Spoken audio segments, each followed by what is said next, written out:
Hey everyone, welcome to Judging for the Win. I'm Dave, and this is my daily ruling. Today's question was suggested by a viewer. Thanks to Tiffany for this one.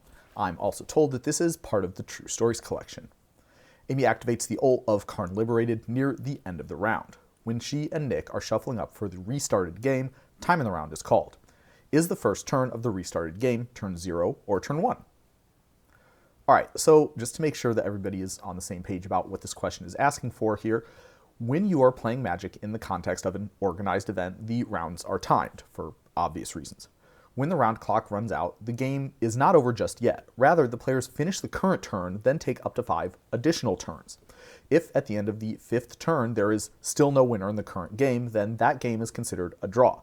This also makes Nick's play make a little bit more sense. Normally, when someone Karn ults, you just scoop, because you're probably never winning. On the other hand, if the time in the round is almost up, it's definitely possible that you could get a draw instead of just losing. We'll come back to the Karn bit a little bit later, but let's start by building up to the answer for this case out of some scenarios that are a little bit more likely to come up. What would happen if we took Karn out of the equation and we just called time in the round while Amy and Nick were shuffling up for Game 3 of their match?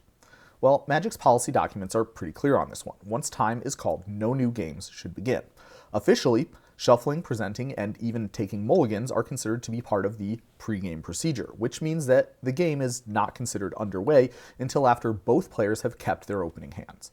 Accordingly, in the situation that we're considering here, Amy and Nick would not even get to start Game 3. Their match would be reported as a 1-1-0 draw.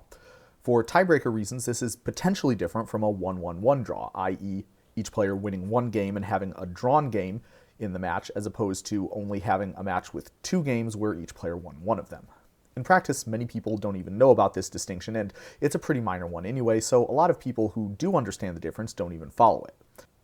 Returning our attention to the Karn example, the fact that the card says we're restarting the game might make it seem like the discussion from the previous point is not applicable. But if we take a look at what's officially happening when you restart the game, you can see that the process involves ending the current game and starting a new game. Accordingly, the evaluation of that scenario is exactly the same as the previous one. Now, all this might raise another question. What if Nick is smart enough to realize he's probably not going to win, but he wants a draw? What if he just keeps shuffling until the clock runs out? Well, anybody who's ever played in a Magic tournament knows this is a real concern. Obviously, it's against the rules for players to take an unreasonable amount of time to perform game actions. In fact, for some reason, intentionally playing slowly to take advantage of the round clock is its own specific infraction, rather than being lumped into cheating, which covers all other cases where a player intentionally does something against the rules in order to gain some sort of advantage. And yes, both slow play and stalling extend to cases where a player is taking pre-game actions slowly, as is readily evident from the context of their sections in the IPG, even if it's not spelled out in the actual definitions.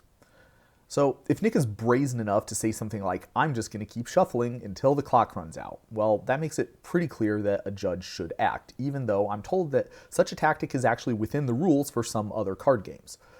Unfortunately, in many cases, the situation will be a lot less clear-cut.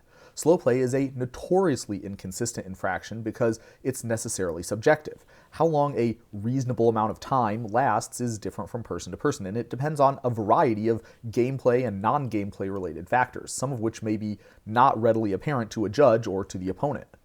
All this is to say that, frankly, this is the sort of thing that very much has a possibility to happen in a live game, and community sentiment rather than enforcement actions by tournament officials has historically been the strongest deterrent against such behavior.